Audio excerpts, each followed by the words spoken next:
FIFA, Thank you. congratulations on the job. I hear you're setting records for the World Cup. We'll talk about it, but you're setting records in ticket sales for the World Cup. And we love having you back at the White House, Johnny, and everybody that's with you. You guys have done fantastically. I also want to thank Vice President J.D. Vance. J.D., wherever you may be. Where's J.D.? He's coming right over.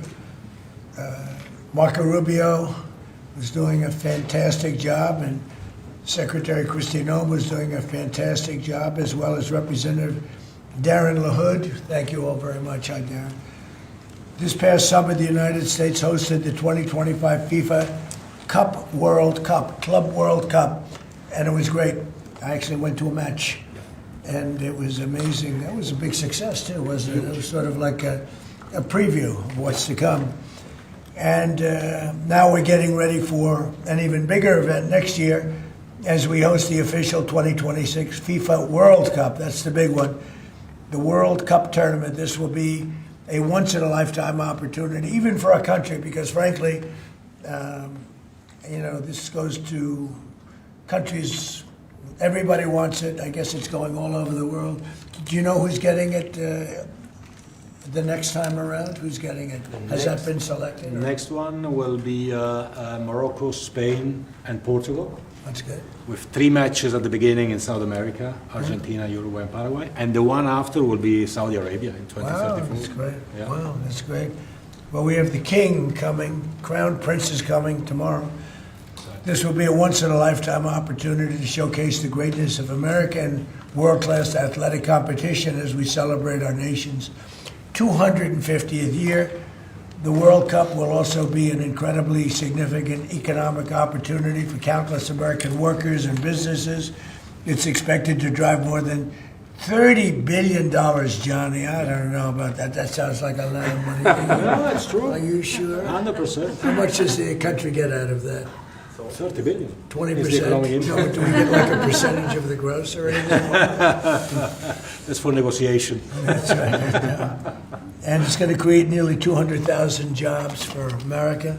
Since the creation of the White House FIFA Task Force earlier this year, Secretary Rubio's team at the State Department has worked tirelessly with the Department of Homeland Security to ensure that soccer fans from all around the world are properly vetted and able to come to the United States next summer easily.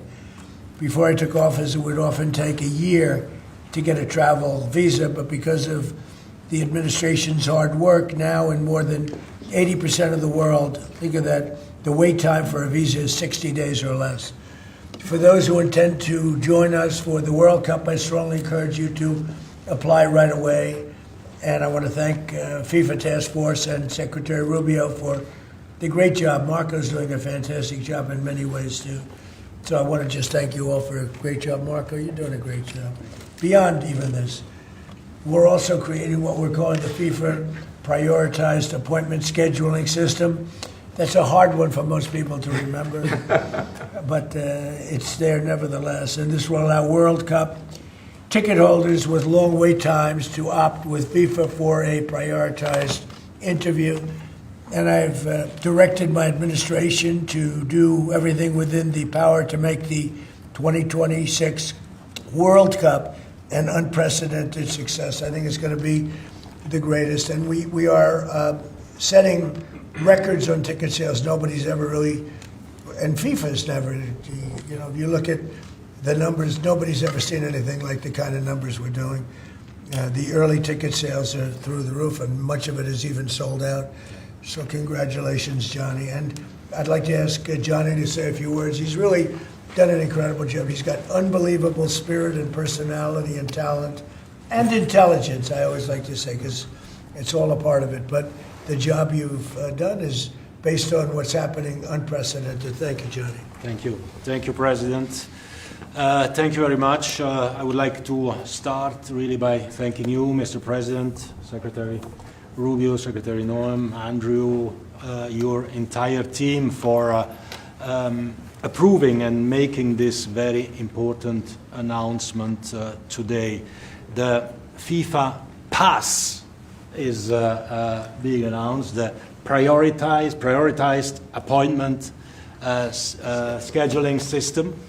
That's the way people will remember it. So if you have a ticket for the World Cup, you can have a prioritized appointment to get your visa, because we said it the very first time we met, Mr. President, America welcomes the world. America will welcome the world here next year. We will have between 6 and 7 million tickets sold for the matches. We will have between 5 and 10 million people coming to America from all over the world to enjoy the World Cup. And with this FIFA pass, we can make sure that those who buy a ticket that are legitimate football fans or soccer fans, they can come and attend the World Cup in the best conditions, starting from getting their visa and then coming, of course, in the country to enjoy.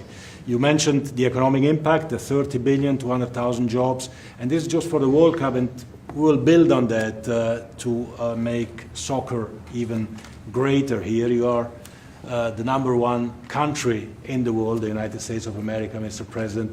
You have to be the #1 country as well in the #1 sport in the world. So we have to work for that, and we will do that, and the World Cup will be very, very significant in this respect. So big thank you to you, to the White House Task Force, to everyone involved, and we are celebrating next year not just the 250 years, but also the greatest and most inclusive World Cup ever. We'll have 6 billion people watching. We have the draw coming up on the 5th of December here at the Kennedy Center in Washington, D.C. 1 billion people watching the draw to find out who plays whom and where. We have 32 teams already qualified. Before or by tomorrow night, we'll have 42 out of 48 qualified. So a quarter of the world will be here, and we are looking very much forward. So thanks for the support, thanks for the great work, and always happy to be here at home, if I can say that. You are home. We are. There's your beautiful trophy right there. Yeah. You are. And a big part of it, too. Marco, would you say a few words? Yeah, thank you, Mr. President. First of all, for getting the games, because this happened in your first term when the Cup came here, and it's a major undertaking. So we've deployed over 400 additional consular officers around the world to deal with that, in some cases doubling the size of the consular presence in our embassies in certain countries. And the good news now is that about 80% of the world you can get an appointment within 60 days. It used to take, half a year or longer, and now sometimes it took, now you can get it in less than 2 months, where in places it took over a year. In places, for example, like Brazil and Argentina, it took over a year to get an appointment. Now you can get it in less than 2 months. So our advice to everybody is, if you have a ticket for any of the games, you need to apply if you haven't done so as soon as possible. Don't wait till the last minute. Your ticket is not a visa. It doesn't guarantee admission to the U.S. It guarantees you an expedited appointment. You're still going to go through the same vetting. We're going to do the same vetting as anybody else would get. The only difference here is we're moving them up in the queue. We're moving them up faster. But my advice to everyone that's watching around the world is, if you intend to come to the games, you have to have a ticket.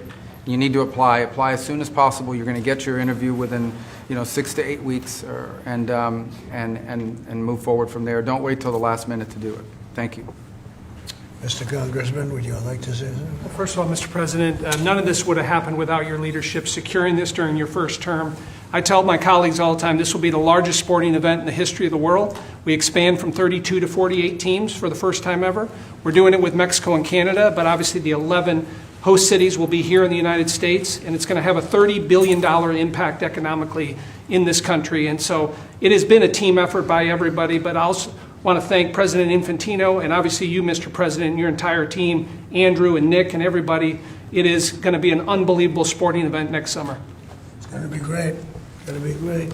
Andrew, would you like to say something? Sure, I Maybe think we'll have somebody much more important. much more important. And honestly, without her work, without Secretary of State Rubio's work in the State Department, this would not happen. And without your leadership and your vision, this would not have happened. I think 2 key points.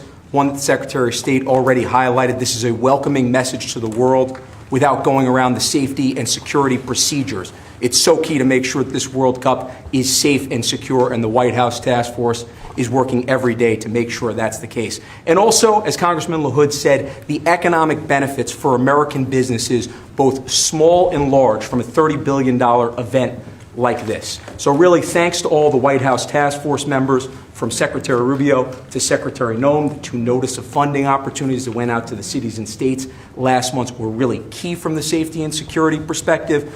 To Deputy Chief of Staff Luna, who is integral in this whole process, to the White House Task Force members that are standing in the back of the room today and that couldn't be here. Without your hard work, this would not have happened, and I really can't thank you enough for really the best team I've ever been a part of. And also to FIFA, to the President Gianni Infantino, my good friend Carlos Cordiero. Your desire to make this World Cup the best yet, it's contagious. Every single day I come in and think, what can we do to make this even better? And Mr. President, your vision more than anything. I think it takes a unique visionary to be able to go and see a sporting event and realize that this can be one of the greatest cultural events in world history. And I think there are very few people, aside from the 45th and 47th President of the United States, Donald J. Trump, that can do that undertaking. So thank you. Well, thank you very much. Christy? Well, Mr. President, thank you for Andrew. Thank you for making him the head of our FIFA task force. He's fantastic. And Nick has been a rock star in facilitating all of our meetings, getting everybody together, and making sure that we're prepared to host this event. And it's going to be the world's largest sporting event ever hosted, and it's happening under your leadership. So every department has been working, but the Department of Homeland Security is working on making sure people can travel here safely. They know that they're welcome to the United States, that each of these events will be cooperative events with our cities to make sure that security needs are met. We put out over $600 million worth of grants to the 11 host cities that they'll have the advantage to partner on technologies and screening technologies, drone technology, counter UAS as well will be implemented. So we'll be prepared to host it safely, but also with Marco's leadership at the State Department, making sure that people that come in on these tourist visas are coming in thoroughly vetted, just like anyone who would travel here, and they would come and enjoy our country, and then they would go home and go home in a timely manner. So we're excited about that, and we're excited to partner with you, Mr. President, on creating memories for people around the world that will make them not just fall in love with the United States, but also fall in love with the sport of soccer. Well, thank you. How many games are there, Johnny, total? Total 104 games, meaning 104 Super Bowls in 1 month. This is the It's magnitude like of the that, event. when you think, It right? is, it's incredible. It's, Four it's Super going to Bowls in be 1 month. the biggest sporting event we've ever had. It's like having 104, or even if you cut it in half, 50, 60 Super Bowls, right? That's okay too. Any month. questions, please? Mr. President, can you just take us through this FIFA Pass idea that you guys are talking about here? How exactly is it going to work for ticket holders to this big event that the United States is hosting? I'll let my guys do that because they can do it much better. And either one of you two, Nick, would you like to talk about it? Sure. Well, Mr. President, without your leadership, this would not happen. And we came in 10 months. We have a system that's going to welcome the world. The greatest host in the history of the world is going to host the world here. Basically, this system allows folks with a FIFA ticket purchased through FIFA to go through the FIFA portal. That is then going to get prioritized with the State Department, so that those appointments are going to be had before existing appointments, so that people, when they buy tickets, they have confidence that they're going to be able to come to the games and spend their money and travel this country and do all the things that they want to do and enjoy the game. So it's an incredible vision that the President executed here. Within 10 months, we started with really not that much. And so this whole team here, with the President's guidance, has made this possible. It's going to be the greatest games in the history of the world. Okay, do you have that? Yes, yes. Not too complicated. Daniel, please. Daniel? Mr. President, yep. You were talking about the economic impact of this. Billions and billions of dollars. This builds on the framework and the groundwork that you've built already up for a major year in 2026. Deregulation, energy independence, tax cuts, historic amounts of private sector investments. What do you envision for the 2026 economy when this event comes to town next year, too, on top of everything else? Yeah, it's just a huge economic boon to this. You know, we had a little shutdown that was caused by the Democrats, and this will make up for it many times over, so that's good. But I think it's the importance of the event all over the world. The world is watching, and it really is. It's like having, you know, many Super Bowls, actually. Each game is almost a Super Bowl. Some of them are I guess you could say bigger than Super Bowls. I guess when you get to the finals, it's of that level or more. Much more. Worldwide, I think it's got to be more. So that's great. You know, when Johnny and I made the deal, I never thought I was going to be president because I was supposed to be retired by that time, and I got a little lucky. So I'm very honored to have it. And we have the Olympics coming too. That'll be great. And the 250 is going to be right out on the lawn. You're going to have a UFC event with Dana White and his people. He's going to have the greatest card they've ever assembled. I was talking to Dana White the other day, and they're going to have the greatest card they've ever assembled, Johnny. So you'll be sitting up there with me, Darren. We'll be watching it. So right opposite the front door of the White House. It's going to be on June 14th.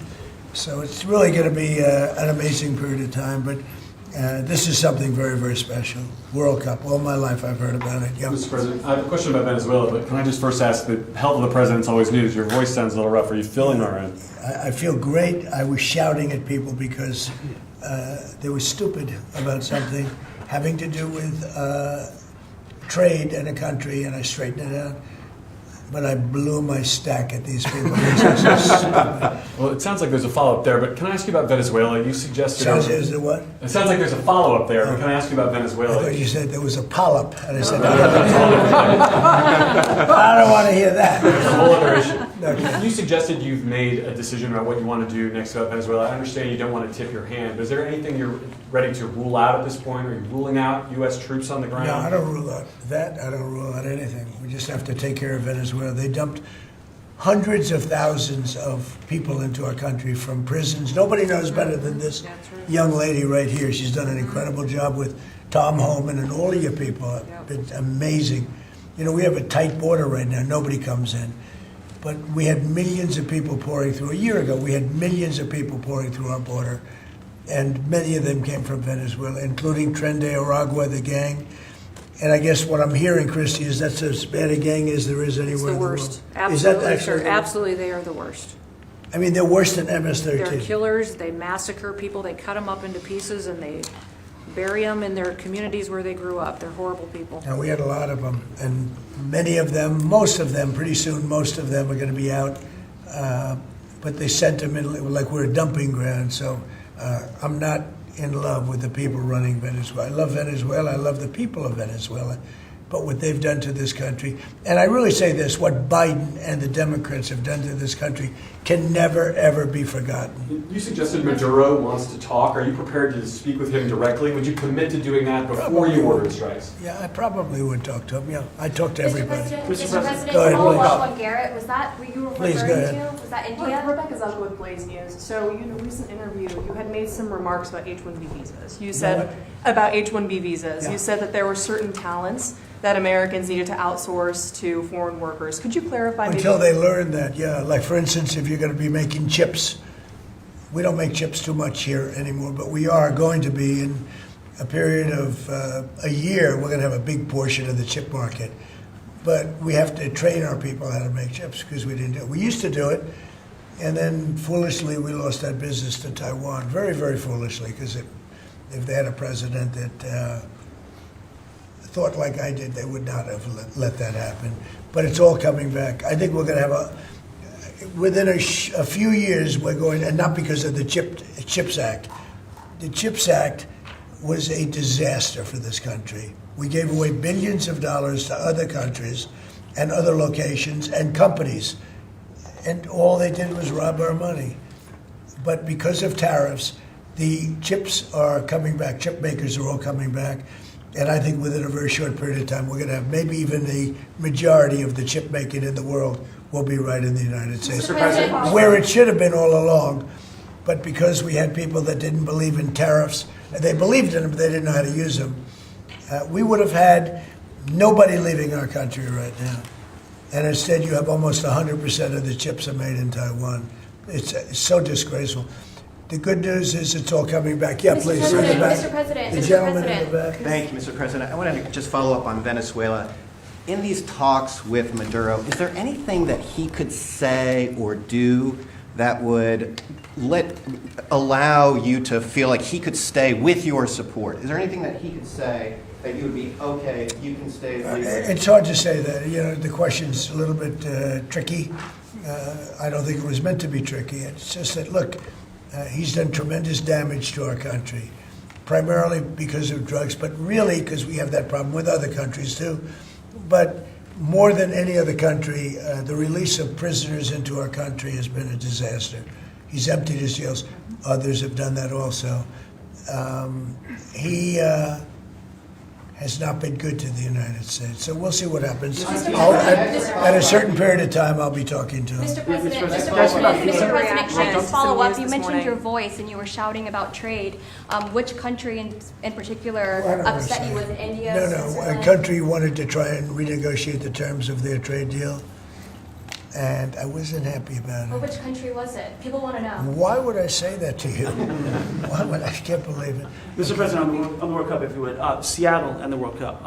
The new mayor-elect of Seattle is a Democratic Socialist. Seattle has Or beyond. I watched her. Right, Seattle has That's more than socialism. Right, Seattle has 6 World Cup games. How close are you going to be watching that city with the crime in that city? Well, if we think, and I'll have to speak to Johnny about this, but if we think that the mayor of L.A. is incompetent, everybody knows that. You know that I was there, I guess, 2 years ago, and we got all the federal permits taken care of, far more complex than the state permits and the city permits. And Lee Zeldin, who's a superstar, got everything taken care of. The toughest part, having to do with the fires, that should have never happened. If they let the water come in, it wouldn't have happened, right? Do you know that people aren't building their houses yet? I mean, can you imagine that? And if we didn't go in early on, Christy, I think we can say it. Well, the head of their police department said it. They were unable to handle. You would have had, not only did you have the fires, but you would have had total insurrection in Los Angeles. And if we didn't go in, and the head of, the gentleman, he said it, and he said it strongly, he said we could not have done it without the federal government. We did a great job. If we think there's going to be a sign of any trouble, I would ask Johnny to move that to a different city. We have a lot of cities that would love to have it number one, and we'll do it very safely. So if we think there's a problem in Seattle where you have a very, very liberal/communist mayor, I would say, it's certainly beyond just liberal. I watched her over the weekend. Wow, that's another beauty we got there. But if we think there's going to be a problem, Johnny, can I say we will move? I don't think you're going to have this problem, but we're going to move the event to someplace where it's going to be appreciated and safe. Yeah, well, I think safety and security is the #1 priority for a successful World Cup. We can see today that people have trust in the United States when we see at the ticket sales, we sold, record-breaking figures of tickets, almost 2 million already sold out of 2 million that we have been selling. This is because people, they know that they will be coming here and they will experience a safe and secure World Cup. This is the responsibility, of course, of the government, of Secretary Norm, of everyone, and obviously we will. We will discuss. We are working together. We have a task force for this. And we must ensure that all fans coming from abroad or being here, they can experience a celebration of coming together of the sport, and this goes only with 100% safety. We are communicating with all these mayors about what their responsibilities are. They know the safety and security of these events is their #1 responsibility, and we'll be there. The president's always there to keep Americans safe, but he also makes sure that people that know their responsibilities and that they're prepared to host these events and do so in a safe manner. Is there a Mr. timeline? President, Mr. President. That would have an exit. Yeah, go ahead, please. There was some news this morning from an Axios report that Senator Ted Cruz was laying the groundwork for a potential 2028 presidential run. Could I get your reaction to, could you see yourself supporting Senator Well, he's a Cruz? friend of mine. I haven't spoken to him about it. It's a little early. It's 3.25 years. That's a long time. But he's a very good guy. He's a very good friend of mine. You remember we had quite a campaign against Ted, and it worked out quite nicely. Let's see, where are we? Oh, we're in the other one. But I'm not that surprised to hear that. Mr. President, tomorrow Saudi Arabia. Mr. President, on the tariff exemptions, you had some recently on a variety of different goods. I'm wondering, are you ruling out going forward no more exemptions on products? You were mentioning a disagreement you had earlier. So I'm We've wondering, taken in what do you think? hundreds of millions of dollars in tariff money. We're going to be issuing dividends later on, somewhere prior to, probably in the middle of next year, a little bit later than that, of thousands of dollars for individuals of moderate income, middle income. We're going to pay down debt. We have a lot of money from tariffs. If we didn't have tariffs, this nation would be in serious trouble. And we've taken in tremendous amounts of money. And you know what's more important than that? We've protected our businesses from being raided like we did with the chip business. Now we're bringing them all back. But we had 100% of the chip industry. And then they left. They went mostly to Taiwan and South Korea, but mostly Taiwan. And they have almost 100%. And we're going to have, within a short period of time, a big percentage of the chip business are coming back because of tariffs, because they don't want to pay the tariffs, because the tariffs will be very steep if they don't come back, and they've committed to come back. As you probably heard, Apple is now up to $700 billion. We have NVIDIA at $600 billion. We have tremendous amounts of money pouring in.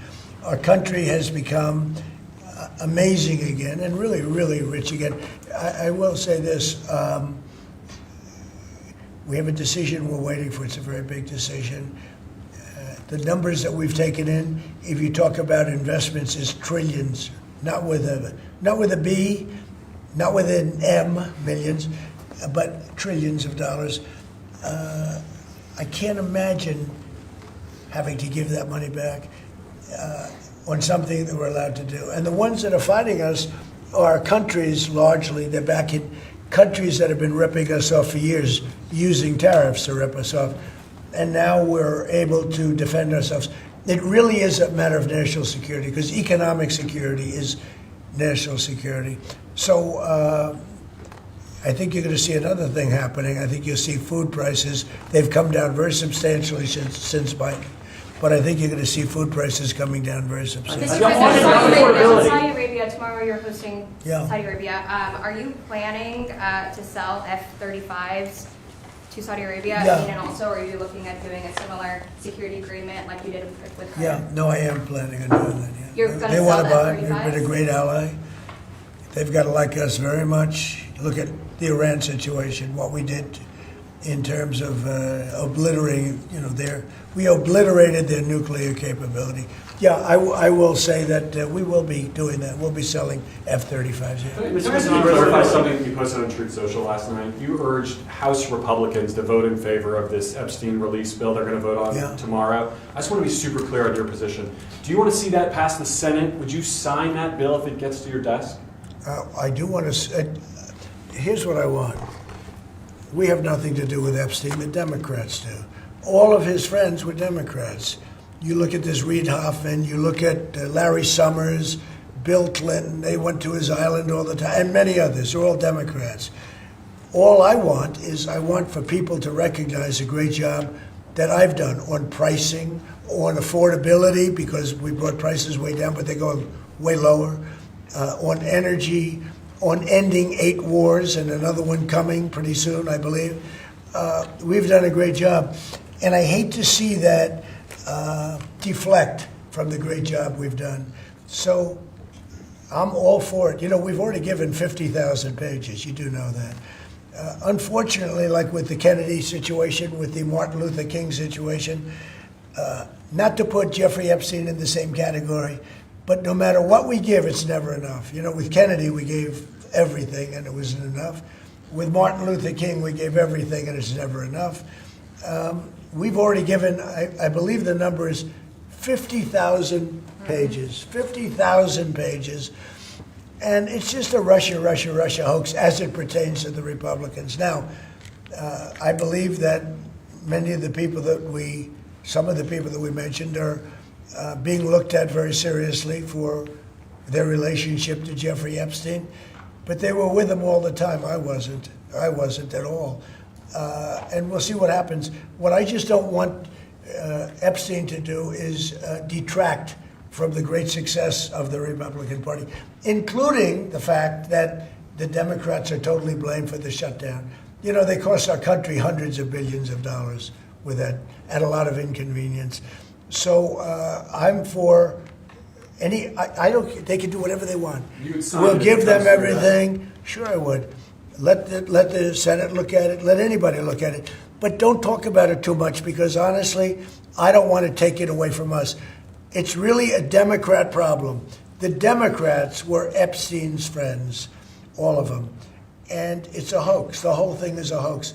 And I don't want to take it away from really the greatness of what the Republican Party has accomplished over the last period of time. Yeah, Mr. President, on affordability, the shutdown is now over, and administration officials had said when the shutdown ends, they'll reevaluate the farmer relief. Now we have the deal with China.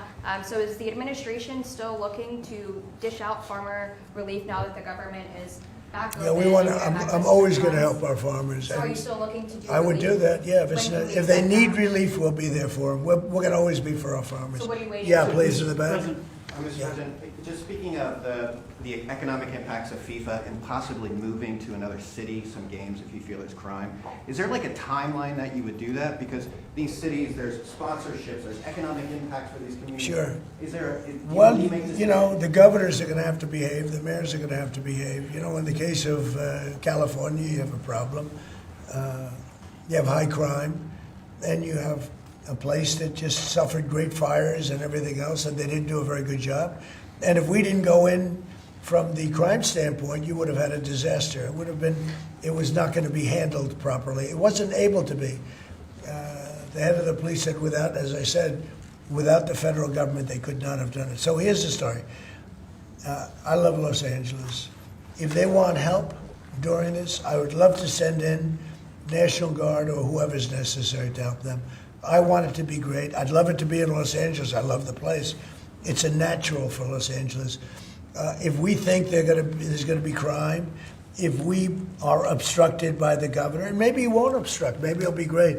But I'd love him for him to call and say, you know, we'd like to have some extra help. Because if there's even a hint of a problem, we want to get in there before the problem occurs.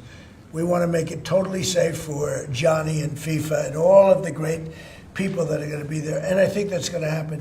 I would be honored to help California if they're going to have a problem, and if they think they're going to have a problem, they should say so. We can be in there in 24 hours notice and do a great job. But does that mean by the year, by the end of the year, by the end of the first quarter? Well, I think this: if they would tell us now, they're not going to have a problem, because if we go in, they don't have a problem. Look at D.C. There's no crime in D.C. anymore. And D.C. was a mess. If they want us to go in, I'd like them to tell us right now. But if we go in, there will be no problem. There will be no crime. What's the message then to like local businesses who are considering sponsoring this? Tell your governor to ask for federal help. We'd love to help them. Mr. President, are you planning on also potentially launching strikes in Mexico or putting American troops or American personnel into Mexico to deal with it? Would I launch strikes in Mexico to stop drugs? It's okay with me. Whatever we have to do to stop drugs. Mexico is, look, I looked at Mexico City over the weekend. There's some big problems over there. If we had to, would we do there what we've done to the waterways?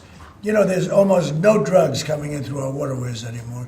Isn't it down like 85%? It is, sir. I don't know who the 15% would be. Yep. It wouldn't be you. No, that's for sure. No, I think it's been, Tons and tons of you would say drugs. that's a big signal. Absolutely. We have almost no drugs coming into our country by the sea, by, you know, the waterways. And you know why, okay? I mean, it's pretty obvious. Would I do that on the land corridors? I would absolutely. Look, every boat we knock out, we save 25,000 American lives. Not to mention the destruction of families. These families are decimated forever. The mother, the father, the children, they never recover really from it. You know, when you lose somebody, like the way they live, if you lose them, but the way they die is horrible. Is it something So when we knock out a boat and we save 25,000 lives, that's great. Now, do I feel the same way about the corridors that they use? We know every one of them We have every one of those corridors under major surveillance. We have nobody coming in through our southern border, but we know exactly how they get their things here, how they get the drugs here, fentanyl, cocaine. Colombia has cocaine factories where they make cocaine. Would I knock out those factories? I would be proud to do it personally. I didn't say I'm doing it, but I would be proud to do it because we're going to save millions of lives by doing it. Would you only do it with Mexico's permission, though? I wouldn't answer that question. I've been speaking to Mexico. They know how I stand. We're losing hundreds of thousands of people to drugs. So now we've stopped the waterways, but we know every route. We know every route. We know the addresses of every drug lord. We know their address. We know their front door. We know everything about every one of them. They're killing our people. That's like a war. Would I do it? I'd be proud to. I'd probably go into Congress and say, hey, and you know what? The Democrats and the Republicans would both agree, unless they're crazy. And they are a little crazy on the Democrat side. But we have lost hundreds of thousands of people a year, death. And that's not talking about family destruction, that's talking about death. And much of it comes through Mexico.